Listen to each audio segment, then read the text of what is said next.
right, so I'm going to be creating some short row bust darts on this top, which is going to be pretty cropped, and so I definitely don't want it pulling up in the front higher than in the back, which it will if I do not put in darts. So I have done all the math already using the information in this book by Cloudbreak Tee, Little Red in the City.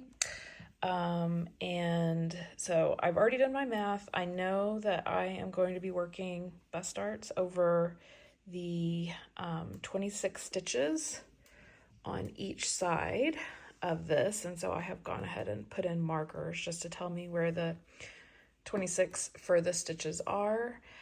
So what I'll be doing is starting my round knitting, and I'll knit across until I get to here, and then I'm going to work my first short row, and then I'm going to come back over here and work a short row, and then back and forth, back and forth. So my short rows will be getting longer, so it's going to create like a triangular shaped wedge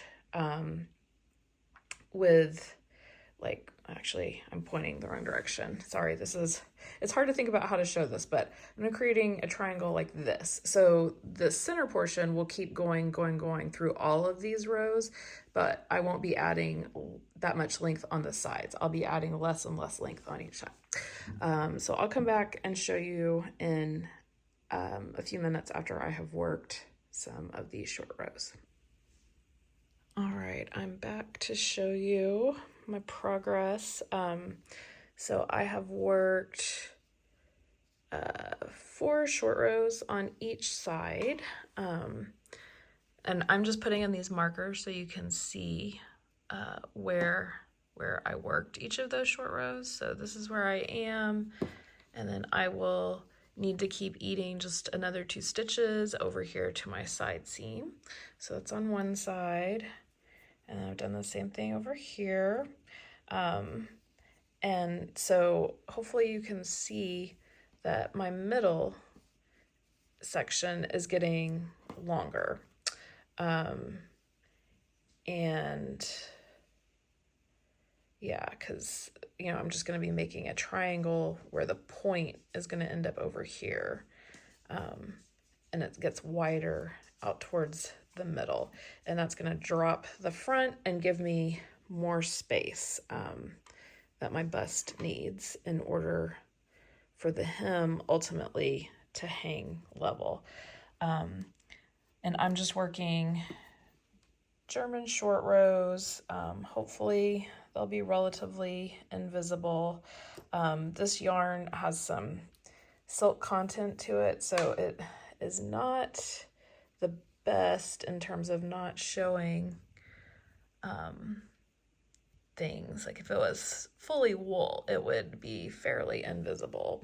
But anyway, I am probably not gonna, I don't normally mark all of my short rows. I'm just doing that to kind of help you see what I'm doing. So I'm probably not gonna keep marking those. I may just mark the last one that I do.